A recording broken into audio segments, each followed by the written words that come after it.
Hi, I'm Duncan. I'm a Divisional Director at Man Bites Dog, and I want to welcome you to our webinar, Much Ado About Greenhushing. This is Man Bites Dog's new webinar looking at how to get sustainability communications right, and in doing so, ensure that your voice is a force for good in this ever more complex, ever more divisive, fractious world that we find ourselves in. Thank you all very much for coming. I'm going to kick things off in a second by sort of setting the scene, not just what greenwashing and greenhushing mean to the world of sustainability communications, but also a bit of context, hopefully set the scene for why we at least feel that this conversation is of such importance and urgency. After my brief introduction, I'll pass over to Miles Lockwood of the Advertising Standards Authority, who's going to maybe bust a myth or two and show us just how easy it is to avoid greenwashing, as well as walking through a few of the examples of companies that have strayed over the line and indeed what they should have done differently, just to make that as tangible as possible. Then my colleague Sean Farrance-White, one of our associate directors, who leads a lot of the sustainability focused work that we do, is going to talk about how we can learn from some of Miles' lessons and use robust action-oriented data and insights to tell some of those important stories. Finally, as part of our intention to keep this as real, as practical as possible, John Batten of the Global Cities Director at Arcadis, one of the largest architecture, design and engineering businesses in the world, is going to paint a picture for us of how insightful and indeed impactful getting the sustainable marketing equation right can be. So if you have any questions, please do pop them in the Q&A at the bottom of your window. You won't be able to see each other's questions, but the panel will be able to see them all, and we'll do our best to answer as many of them as possible in the time available. This webinar is being recorded, I should note. It'll be available as a recording after the event. So if you're happy for us to mention you by name when you do ask a question, please just note that when you write it. Otherwise, we will assume anonymity to be on the safe side. Right, I think that's enough housekeeping. I will get started. And to start with, some definitions. So we're going to be using two key terms quite a bit in this webinar, greenhushing and greenwashing.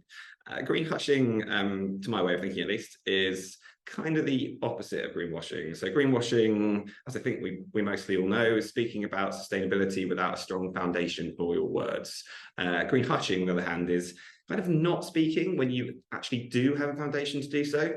On the surface, I think greenhushing sounds like a much smaller problem than greenwashing, sort of the difference between actively misleading people and just not piping up. But I'd argue that greenwashing can actually be as big a problem, perhaps an even greater one. And that's mainly because of the way it's impacting companies' ability, or at least willingness, to communicate and, most importantly, to collaborate. So I think one of the dangers of greenwashing is that you alienate your customers, your colleagues, your stakeholders, because they don't know what's going on and also don't know the good things that they stand for. But that's not an insignificant point. We recently did a bit of research that showed that around 43%, so close to half of people, say that they would leave a company that wasn't actively working to reduce the carbon emissions that it was producing. That's clearly a problem and demonstrates that values are commercially important when it comes to sustainability. But that's not actually the danger of greenwashing that I want to focus on today. I think the other problem with greenwashing is, well, to me, extraordinarily important. And at the same time, it's one that no one seems to be talking about very much. And that, kind of put simply, is that greenwashing represents a direct threat to progress. And the reason it goes under the radar is that it's a kind of a cumulative problem, much like climate change or ocean microplastics.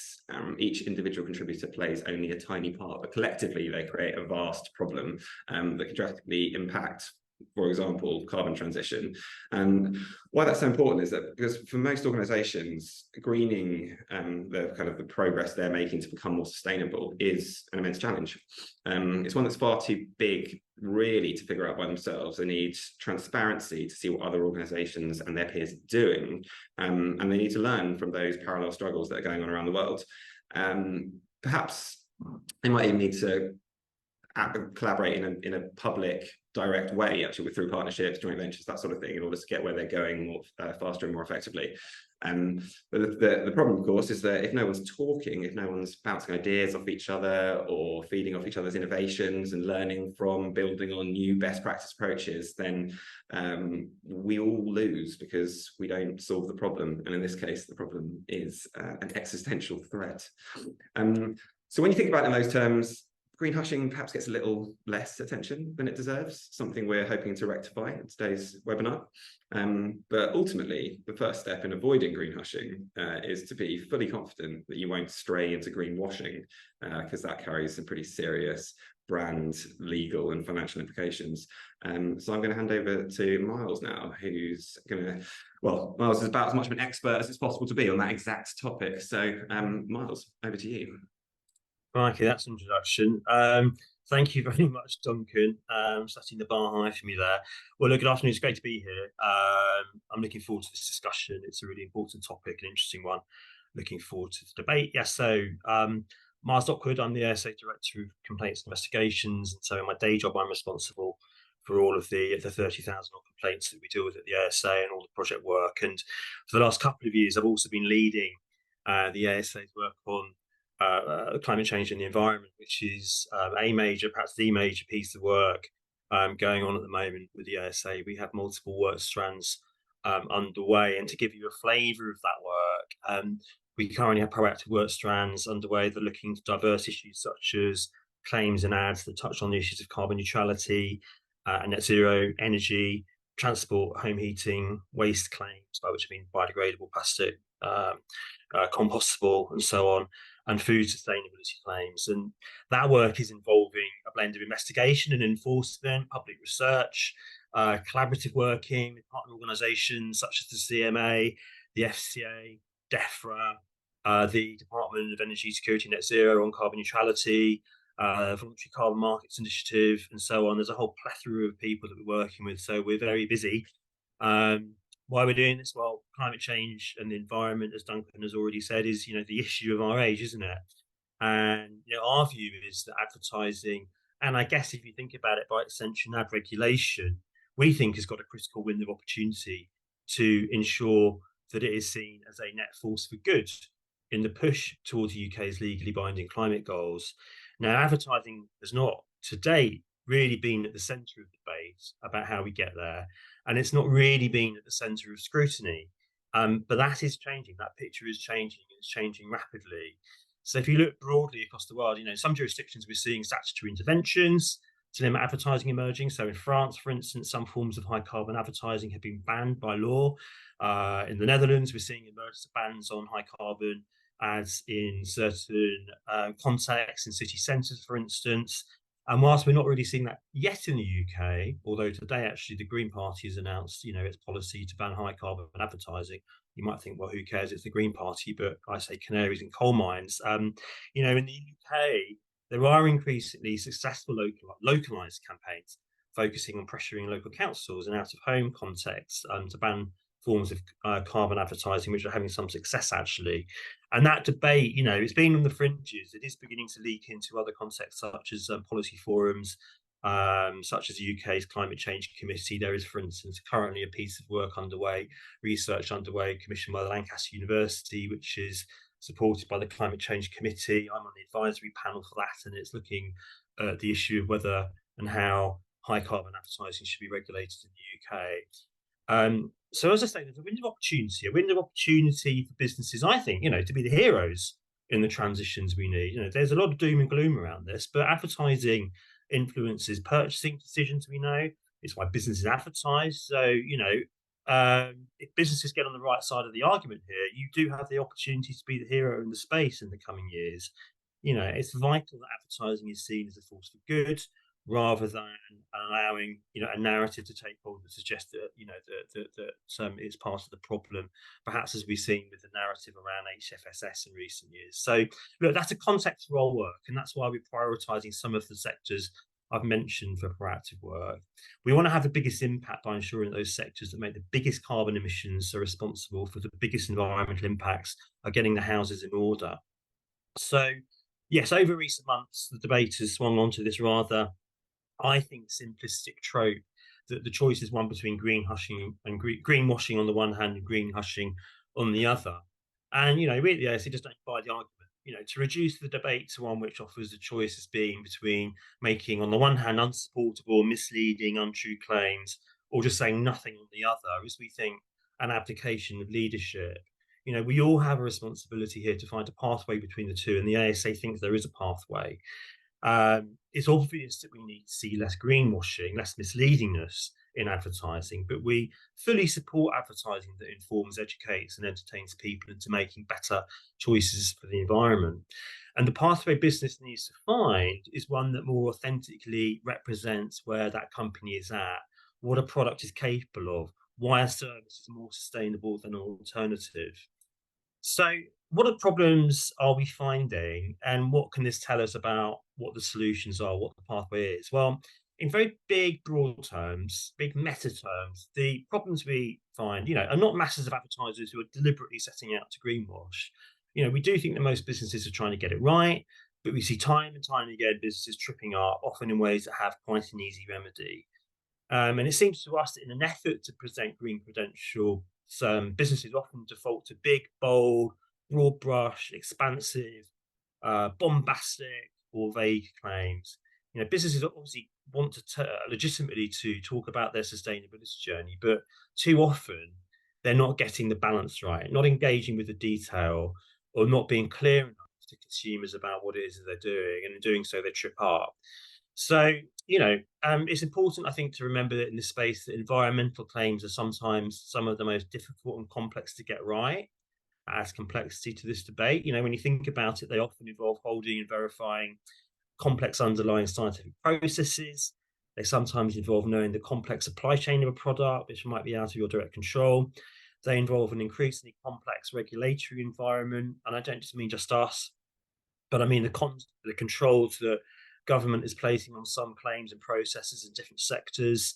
And this is really important. They involve you, the business, explaining all of this complexity with a public audience to a consumer who has a high interest but very low levels of understanding of this complexity, to a consumer who hasn't spent months thinking about the claims like you have and doesn't engage with the detail like you do.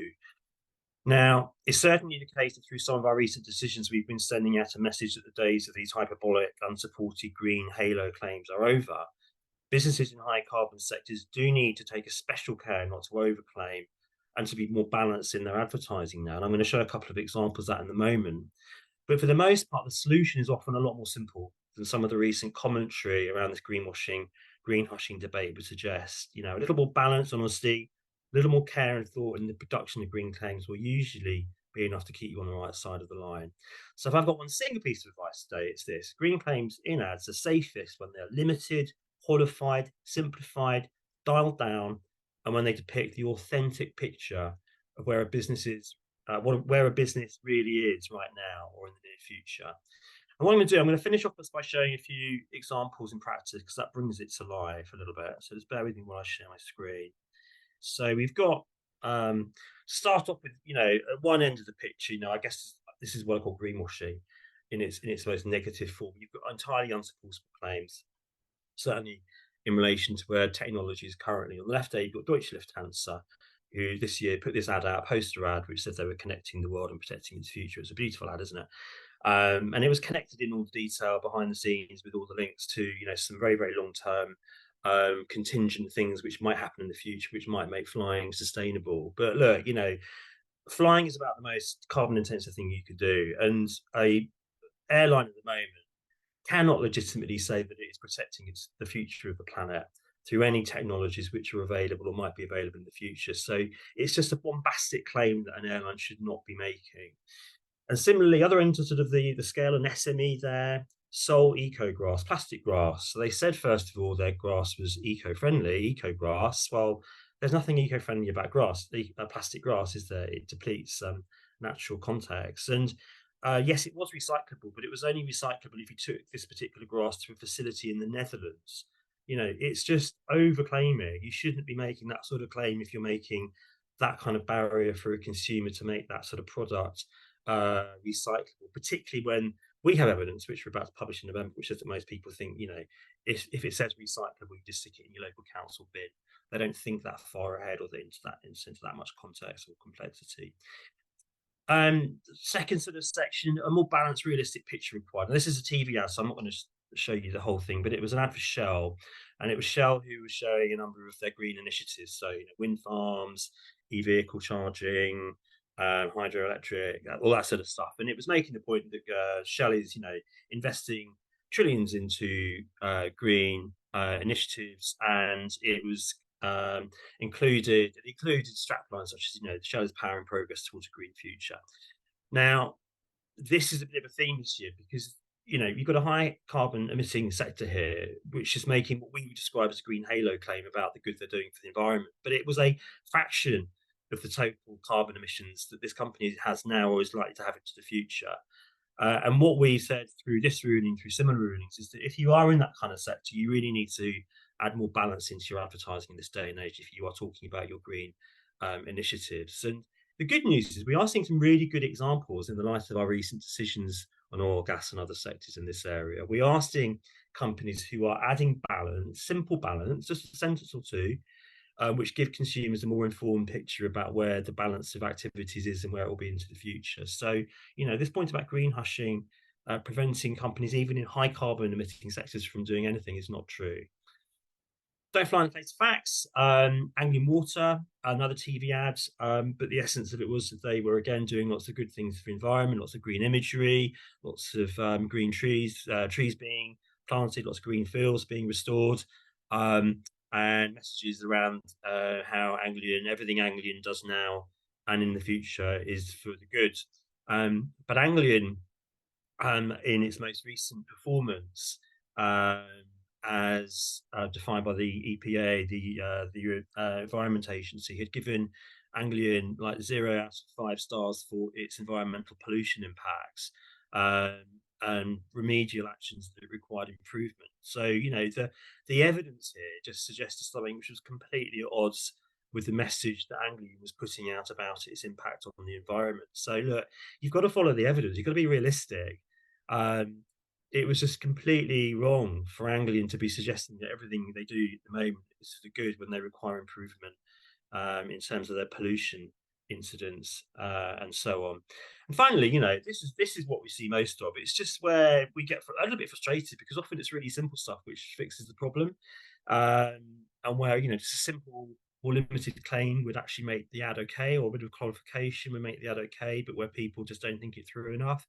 On the left there, you had Pepsi Lipton, 100% recycled bottle, except it wasn't 100% recycled. It was 95% recycled or so on because the cap and label were not recyclable. So look, it's not 100% recyclable if you can't put the cap and label into the recycling bin. And some of the feedback we got was, well, certain taxation law says that actually the cap and label don't form part of the bottle. But that's not how consumers think. Consumers don't think that. They just look at a bottle and they think, is this thing 100% recyclable or not? Had it said 95% recyclable, absolutely fine. What's wrong with that? That's good. And then finally, tier scooters, be environmentally and pedestrian friendly. Well, forget about the pedestrian bit, which I don't agree with, but there we go. We didn't investigate that. Be environmentally friendly. What is environmentally friendly about a clunking grey battery on that scooter? Where is the full life cycle analysis that describes how that product was created, generated, disposed of? It wasn't there. There is nothing environmentally friendly about that. But had that claim been contextualized as an environmentally friendlier claim, perhaps against cars or even the tube where it was, seen, it would have been perfectly fine. So as you can see, just sometimes just being a little bit less absolute in your claims can really help you in the space. And I'll stop there. Thanks for listening. Thanks a lot, Miles. Lots of interesting examples there. Some slightly more what's the word? Ridiculous than others. There are levels there. One quick question before we move on. There's a question around the extent to which the greenwashing examples that you see feel like they are almost intentional versus inadvertent overreaching. To what extent do you find yourself battling claims that seem like companies trying to get away with things which are patently untrue, versus companies trying to represent their products or services in an honest and fair way, but just not thinking it through fully? I definitely think that most companies are trying to get it right. I think most companies are trying to do the right thing. There are some examples where people swing the lead. I think that Eco-Grass one was a good example. That's a bit of an outlier, I think. I don't want to say too much about the Deutsche Lufthansa one. I don't quite know what they were thinking there. I just really can't see how they could possibly have justified that one. I think for the most part, businesses are trying to get it right. But it's difficult. It's complex. It's nuanced, this stuff. I think perhaps maybe there's a little bit about companies trying to outdo themselves a little bit, because obviously this is quite a growing area of interest. Obviously, companies trying to tap into markets here as well, and I think there's a lot of enthusiasm. So I just wonder sometimes whether maybe the compliance departments and the marketing departments are not really speaking to each other as well as they should do. So I think perhaps that is one quite interesting take out for businesses. To what extent are you really developing a strategy around this, which is top down, which shows leadership from the top, and which actually connects everybody together. I had one example of a conversation recently with a very big company. Obviously, I won't mention who they were, and they were talking about regenerative farming, and then they sort of let slip that their sales teams really want to, make claims which are obviously not sustainable. It was like, well, that's a great example of where you've got to be a bit stricter on what you do in this day and age. Yeah, it's such an interesting area. Seeing both sides of it as well, and seeing the different perspectives. Thank you very much. We've had a small slew of questions come in there, so we'll probably save those for the end. But we'll look forward to hearing from you a bit more in a little while's time. I think now we're going to hand over to Sean. I'll let you introduce your own section. Thanks, Duncan, and hello everyone, great to be here. And Miles, thanks for a really, really interesting presentation. I've actually got a few friends who have that plastic grass, so I'm going to be passing on them on the ASA rulings, I think. And just a quick shout out to some of the guidance available on ASA's website. There's some really useful guidance there. And also, but the thing about the ASA guidance is it's all about ads.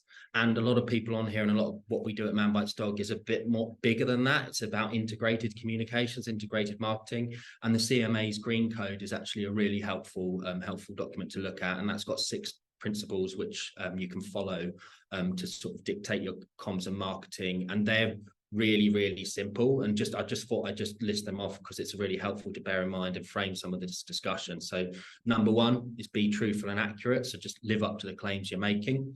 Number 2, be clear and unambiguous. So your claim should be easy to understand. Don't be vague. Number 3, don't omit or hide information. Customers need the full picture.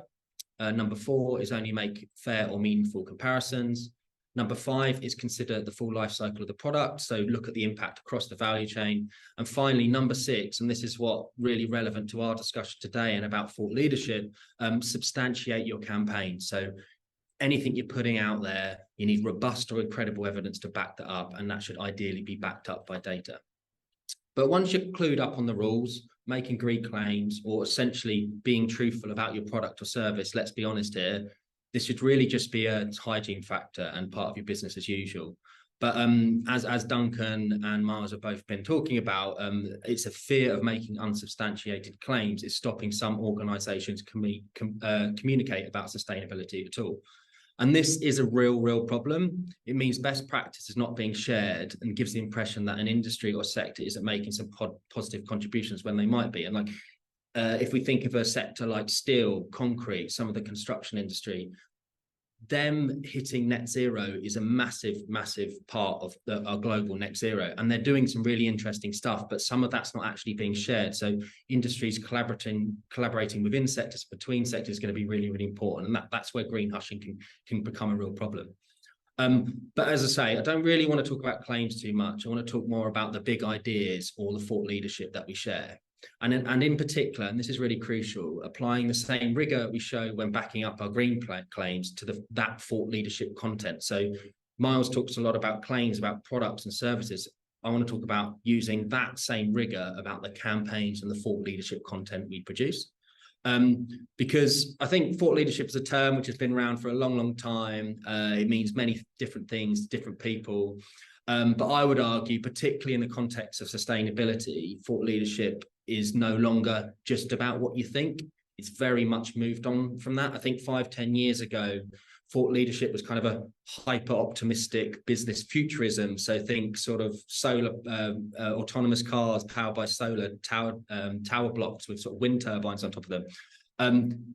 Nowadays, that's not going to cut the mustard. It's something much more akin to sort of academic research or think tank. Everything you say in your campaigns, all the content you produce has to be backed up by data.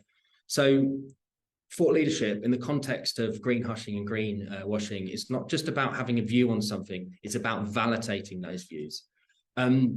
So to go back to the theme of this conversation, and just a reminder what the title of this webinar is, Much Ado About Greenhushing, how data-backed thought leadership can help communicate your sustainability story. I've got 3 core principles, which I think if we follow, we can really help us do just that. So number 1 is make sure what you say is interesting and makes a meaningful contribution to the conversation. Number 2, back up what you say with data, absolutely critical. And number 3, ensure what you say is relevant to your business. Is what you're talking about relevant to your sector? And really importantly, how are you helping make a difference in that sector? So to take them one by one, number 1, which is say something interesting and make it meaningful. This is about really keeping your content simple, bold. A campaign or content really needs to have a strong idea at its core. And sitting behind that strong, clear idea, you need to have a compelling story. Overloading consumers or your customers with data or legalese is really actually, to be honest, a form of greenwashing itself. If people can't understand your content, if it's too hard to decipher, it's greenwashing. So really thinking about how what you're putting out there is incredibly clear and incredibly and backed up by data, really, really important part of this debate. And this also needs to be making a meaningful contribution to the conversation. How is the content you're putting out there moving the debate on? Are you saying something different? If you're not doing that, you need to be looking at how your content and how you can actually make it a bit more meaningful. And at Man Bites Dog, we have what we call our 4D model that helps our clients find ideas and areas to focus on, kind of like a sort of ideation starter kit. And that looks at an organization between 4 key areas. So if you imagine a clock, at number 12 o'clock, we first look at the market. What are some of the big mega trends impacting your market? So things like climate change, energy transition, digitization, AI.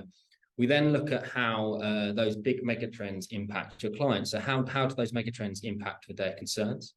We then look at your competitor set. So where are they weak? Where are they particularly strong? And then you can carve out your white space. And then finally, we look at yourself, like where's the point of differentiation here? And we think by following by using that models, that really helps people and organizations find something meaningful to say and actually really carve out something interesting to say in the market. So that's number 1. Number 2, back up what you say with data. So anyone can put a view out there, as I was talking about earlier, but backing up with robust data is how you validate that view.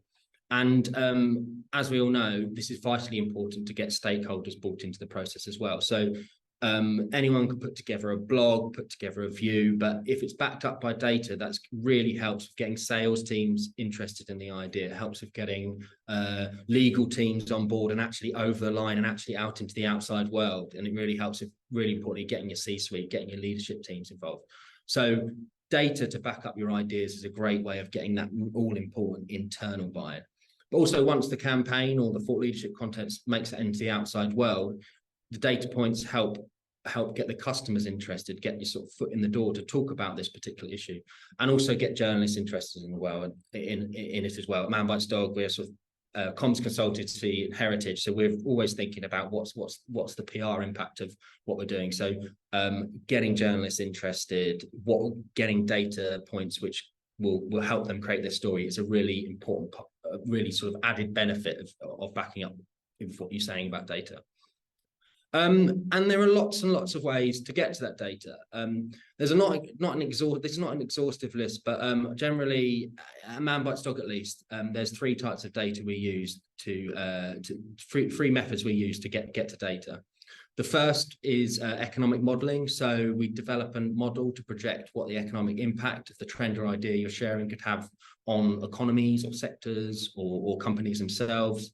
So to give a couple of examples, of recent examples in the sustainability space we've worked on, we wanted to find out the return on investment in climate adaptation measures in emerging markets, because climate adaptation was a space not particularly being talked about.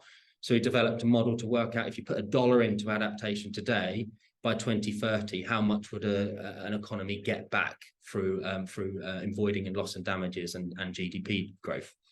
Another example, another questions we pose for an economic model is, to what extent is the world's infrastructure exposed to water risk? And this is for an engineering client with a water practice. So using a combo of insurance data and an economic model, we were able to project the economic impact of water risk across 10 key markets. So there's two examples there where we used a model to get data, but if we think about the first point there about saying something different and adding something to the conversation as well, that ticked that box as well. Second way of getting data, which we tend to work with, is proprietary owned, and this is a little harder and a little bit more dependent on an organisation, but is there any data within your organization that can help contribute to the sustainability conversation? So finance businesses, insurance businesses, there's a wealth of data sitting within these organizations. How can you get that out there to contribute to the overall sustainability conversation? And tech companies in particular are doing some really interesting stuff in there. I think Google actually today talked a lot of offering some AI services to help move forward the sustainable transition. But their Google Maps product in particular, which obviously has a load of data sitting behind it to make it work, actually has shown how climate change is impacting the world in real time. So Google Maps is quite a new product. A lot of us can probably remember it being launched. Over time, they can actually show how climate change has impacted things like deforestation and even sea level rises. And they actually use that. They've used their maps function as well to map where the best potential for solar is. So, and their Google Maps, the data from their Google Maps is used by the solar industry to demonstrate where potentially new solar projects could be as well. So, really great example there of using proprietary data to move a conversation on through really hard-hitting thought leadership. And then finally, opinion research. So this is a great way to validate your views and get to the source. So, and doing this with the people actually making the decisions or influencing the white space you want to occupy. But when we talk about opinion research at Man Bites Dog, we're not really talking about just getting opinions. 60% of people think this, 30% of people don't think that. What we're really interested in is their aggregated perspectives. So how their perspectives stack up against reality. So just to give you, again, a couple of examples of what that might look like. If you wanted to talk about the flow of capital into sustainable finance or flow of capital into anything, speaking to global investors or global asset managers, you start to get a sense of aggregated capital flows and where they're directing capital over the next, say, 5-10 years, which can really open up a big conversation about the future of your particular industry or sector. Another example, if you wanted to talk about supply chains and decarbonisation of supply chains, and that's a massive issue for many sectors today, particularly in the context of Scope 3 emissions. Speaking to the heads of supply chains, using research with the heads of supply chains in sectors is a great way of getting that sort of really, really interesting niche pieces of insight, which can help you make a genuine difference to the conversation. But really with opinion research, I think there's a general principle is really don't go too general. There's lots of great consumer research out there, but in the context, particularly in the campaigns we do at Man Bites Dog, that doesn't really have a place. Keep it niche, keep it to a specific audience, and that's how you can generally say something a bit different. And finally, third principle, ensure what you say is relevant.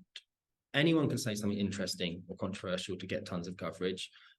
When sharing ideas through thought leadership, it's essential that what you say is relevant to your business. So when you're thinking about what areas to focus on, ask yourself really important questions like, is this issue something which my organization can and is helping to solve? What are we doing to make a real difference in this space? There's there's some really good examples out there. There's some actually quite bad examples out there. I'm not going to go into any case studies here because I'm quite aware of time actually. But John Batten, cities director, who's going to be following me from Arcadis, he's got a great example of a thought leadership campaign. So the Sustainable Cities Index from Arcadis is a great example of a business that is doing really interesting and important stuff in the architecture and design of cities, and has used thought leadership to help build and move that conversation on across their footprint. So that's it from me. Just to end, just to summarize, I thought I'd give you the three principles, so they sort of embed in your mind. The three principles of how data-backed thought leadership can help you communicate your sustainability story. Number one, say something interesting and make sure that is meaningful. Number two, back up whatever you say with data. And number three, ensure what you say is relevant to your business. Thanks. Cheers, John. Just before we jump into your piece, John, we've had a few questions, most of which I think we can save to the end. But there's one fantastic question that I feel like we ought to maybe have a quick look at now, which is well, I'll read it out exactly. What do the facts matter anymore? You have to use emotion in the way you talk about things. People respond to emotion, they don't respond to facts. According to it's a quote from climate scientist Sarah Meyer of the University of Washington. Do facts actually matter anymore? Just offer my 2 pennies worth to give you a chance to actually think about that one, Sean. But I think I would say yes and no. So emotions are definitely part of the story, but telling kind of a story that involves a positive emotional engagement is really key. So I think the climate conversation in particular is one that's been a story of absolute doom, particularly over the last few years. Probably people respond emotionally a lot better to hope. Certainly the argument Barack Obama would have made. So yeah, I think emotion is really important, but that emotion has to be grounded in reality for it to be meaningful, especially in the world of B2B, where people are going to be holding you to your facts a little more closely. As my thoughts. Sean, want to throw in anything there? Yeah, it's not either or, is it? Like you need to have the data to back up what you're saying and evidence what you're saying, but no one's going to really take notice of it or take it on board if you haven't got a compelling story which sits behind it. So I think you need the data, you need to back up what you're saying. I think that's probably the theme of what we've all been talking about, but in order for it to have legs and actually get out there, you need to tell a story as well, as we all know. Thanks a lot. And we'll answer some of those other questions at the end. I just want to make sure we got plenty of time for John for your piece. So yeah, John, over to you. And just let me know when you want me to put the slides up on the screen as well. Yeah, Duncan, why don't you pop on the slides? And good morning, folks. I'm talking to you today from New York City, where I live. And yeah, as Sean just said, we're going to talk about an active case study of walking the talk around data-driven insights. And we've been working with Man Bites Dog for 9 years when we conceived the Sustainable Cities Index, and it was launched in 2015. And it's been a really positive relationship. We work well together as businesses. If you don't know much about Arcadis, we are a science-based, data-driven consultancy who specializes in my case, urban sustainability. And we wanted a very, very reputable campaign and thought leadership platform to operate under in our cities focused practice. And so that's how we curated the Sustainable Cities Index with Man Bites Dog. And pleased to say that it's been been the most successful, the most subscribed campaign at Arcadis. We are a business of 35,000 employees, so we produce lots of different campaigns across the full breadth of the business. But SCI, as we call it, is by far the most successful. Now, the type of business we are in, building off of Sean's points, is we have to come across as super credible if we launch a campaign, and it has to be a data-backed campaign. I think of Kermit the Frog, who said, it's not that easy being green. It would not be easy for Arcadis to push out a campaign like this with a greenwashing slant. It's not in our DNA, and we wouldn't want to be exposed in any way because we really want to make insights built around decisions, opinions driven by data sets that really drive thought leadership and drive policy decision making in cities, drive business decisions around how they want to move their sustainability practices within those businesses, within those organizations that reside in cities. So we really needed something, Loctite. I think we've had it. I have been challenged on, and as I present the results of the Sustainable Cities Index, I've been challenged at the podium about, certain data points and indices that were, the source of the data. We source from highly credible and supportable, qualified places that provide us with data, and we work with economists, including ones most recently from Oxford. So we really take it very seriously that this campaign be data backed. We subscribe to the triple bottom line: planet, people, and profit. So planet being the environmental axis, people being the social dimension, and profit being the financial pillar, where we look at investments going on in cities to make their urban area more sustainable. The most recent Sustainable Cities Index was published in 2022, and its title was Prosperity Beyond Profit. And I encourage you to take a look at it and all the others in the past 8 years, because I think you'll find it to be of interest. All right, Duncan, next slide. So you may be wondering what we measure, and we measure according to those three pillars, those three axes, and the usual suspects of data, which is highly available. We measure 100 cities in the index, so that's a lot of data points, and we, as much as we possibly can, we want data curated for each city, as localized as we can get that data. So air pollution, greenhouse gas emissions, these types of data sets are pretty widely available, and we use them and we source them, and they're quite helpful. But we're also looking at areas of sustainable transport and mass transit, and those types of planetary challenges that we see, which are related to transport infrastructure and the pressures of the automobile as it's put onto cities. So we look at those areas, and we're always looking for new data. We always come with a shopping list to Duncan, which far exceeds his and our economists' ability to source this data. So our eyes are always bigger than our stomachs in terms of what we can actually digest across those 100 cities. People dimension, we look at crime rates, we look at health, we look at education, and for the profitability pillar, we look at affordability, connectivity, green financing, which is an instrument that we see increasingly available for cities to finance their projects that meet the criteria to be green financed.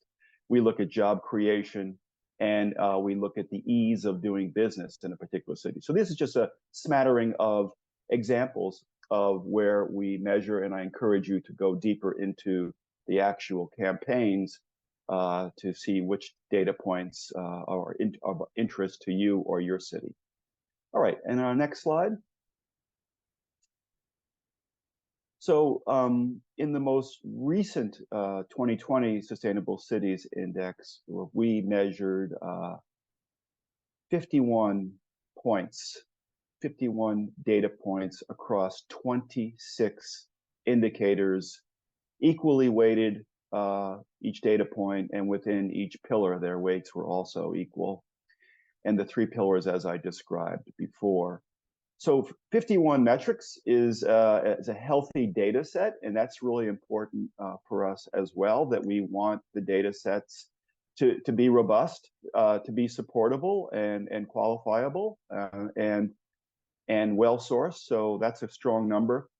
Just to kind of give you a hint to come in 2024, we're in the middle of our development of the 24 Sustainable Cities Index, and we will surpass the 26 indicators quite healthily. So we're seeing more and more cities measure more and more metrics around the sustainable health or lack thereof of their city. And that's really reassuring. Hopefully we've contributed to more curation of data, collection of data, sharing of data. That's one of the intents of the Sustainable Cities Index to do so. So that is it in a nutshell, Duncan, as it relates to a real live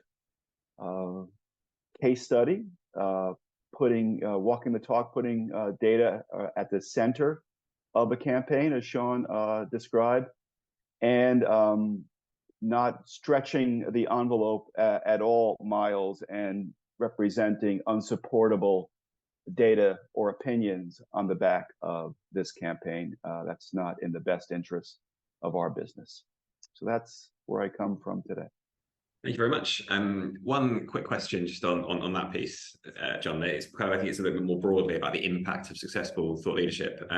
Does having a campaign like this, which has delivered results and proven to be successful within the organization, does that drive greater ambition and enthusiasm throughout the organization to do more and different things? Are you seeing a kind of a ripple effect almost of having something like this, a hero flagship piece? Does that make everyone want to get on the bandwagon and actually get involved? Is it almost a kind of a marketer's dream in that sense? I think it's a point of pride for Arcadians that we publish such an index, that it's widely used. We know it's being used in business schools to teach green financing courses. We know it's being used in the offices of sustainability in cities, a number of cities. We actually get inquiries from cities who are not in that 100 list saying, "What about me? Why aren't you measuring, my city?"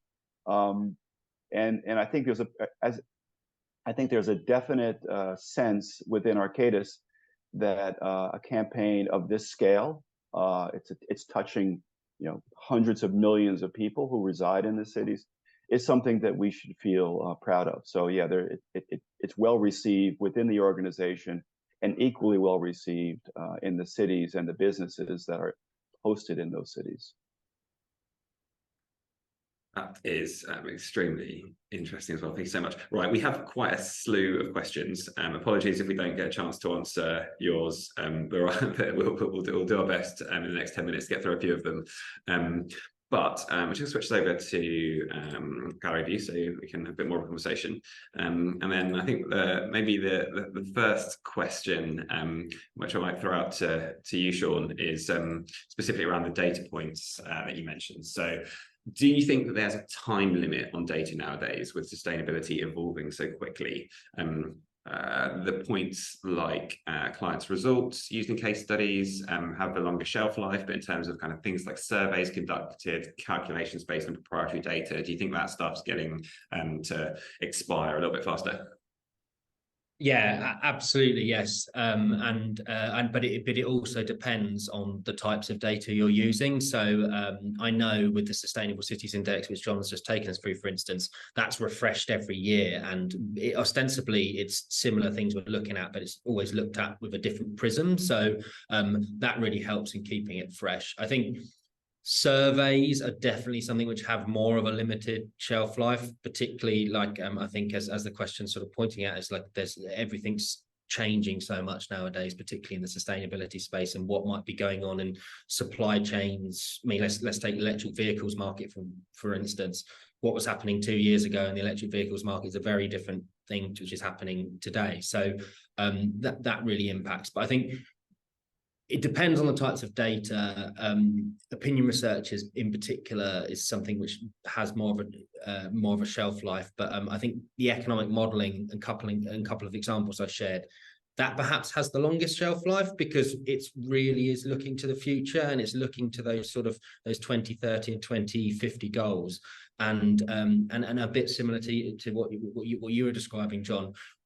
That those are the pieces of research where we do tend to get sort of questions from academics, or questions from sort of cities or stakeholders about, hey, I thought that was really interesting. Can we find out more, like 2-3 years after the study's been launched? But yeah, I think it's definitely changing a lot right now, and keeping it fresh is absolutely a really important part of the sustainability conversation. Absolutely.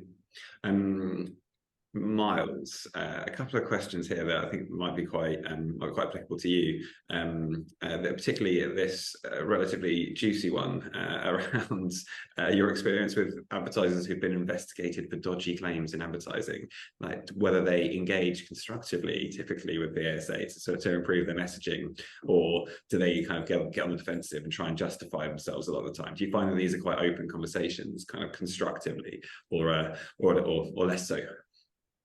I mean, dodgy is a bit of a leading question.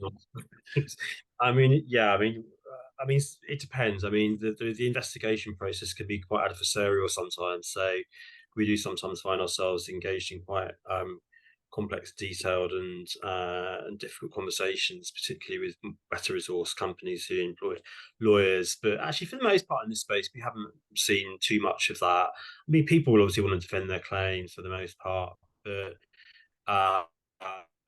for the most part, most businesses, accept the results and then seek to adapt to it. And as I said in my presentation, we are seeing some really good examples of where companies are adapting to the guidance and to the lessons of big rulings and big outcomes. It depends, really. Yeah, fair enough. Yes, definitely a question coming from a very particular viewpoint there, I think. What's the panel's opinion? Another question on organisations messaging around data from things like offsetting. This is, I appreciate this could be a extremely expansive conversation, but it's an interesting one. So messaging like, we planted X number of trees is the example given in this question, which is obviously quite a common one. While there's sort of technical truth behind the activity, how should we view that, and how, through the regulatory lens in particular, Miles, what do those kind of claims look like to you? Do they ring true in terms of being based on pure facts, or is there almost a misrepresentation of what they mean? I'm really sorry, you broke up there when I was talking, so I missed a bit of what you were saying. But that question's directed at me, is it? Yeah, just the offsetting. I've got a bit of an unstable internet today. Offsetting, that's a big one. I mean, probably the first. I mean, very, very narrowly. I mean, if somebody just said in an ad, we've planted 100 trees and that was true, then I doubt we would have a problem with that. If somebody is connecting that to a carbon neutrality claim or a carbon negativity claim or a net zero claim, then I think my advice at the moment would be to exercise a bit of caution around this. And I say that, I'll be quick because I know we haven't got much time, but we conducted research into carbon neutrality last year, and that led to a updated guidance and a period of review that we're now completing. The position we now have on carbon neutrality is that we're in discussions with Department Net Zero around a consultation exercise that they're involved in. And this organisation called the Voluntary Carbon Markets Initiative. So there is some activity in this whole space around carbon neutrality and offsetting, I think driven by some of the concerns around offsetting schemes, some of the viability of some of them. My advice would be just be really cautious about making carbon neutrality claims at the moment, particularly based on offsetting rather than reductions in carbon. And just building on that, Duncan, carbon trading is generally a practice that's not widely accepted, where I can run a dirty business and I can trade off to a cleaner business, and wheel the carbon credits across the landscape. that's generally an extension of offsetting, which is not very popular. Yeah, I think it's a really good point. Actually, while we've got you there, John, maybe an interesting question for you, relating to all the data and the complexity that we've embraced throughout the FCI. The question is, can businesses become the new academics? And is that a potential way of building more trust in business more widely? I can see a few avenues to go down here. What are your thoughts? Yeah, I wrote down a quote that Miles made, which I really liked, which said, "What we think should follow what we measure." And I think that is really good business advice. Don't say it unless it's measurable, defendable, supportable, and I believe Sean said authentic.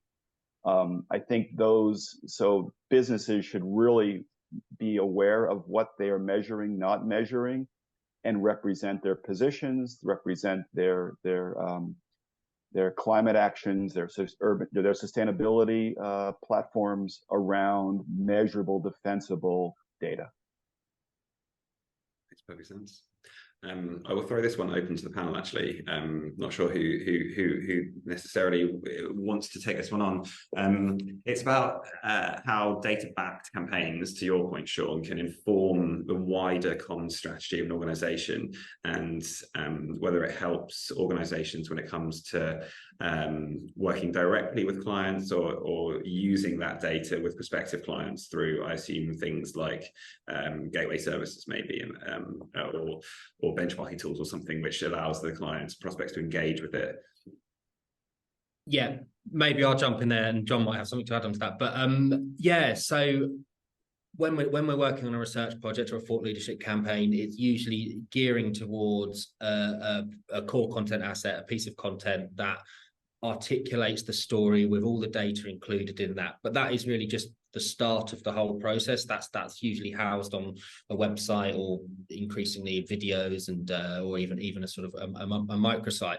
But how you use that to get out to customers, to get out to your stakeholders, is a really important part of that. So yeah, you can use it in all manner of ways. So there's you can turn it into webinars, you can turn it into sort of speeches which people give at conferences, or discussion points, panels debating that particular issue, social media, bite-sized video content, obviously media engagement. There's all different types of channels which you can use to sort of get your data-backed thought leadership out there.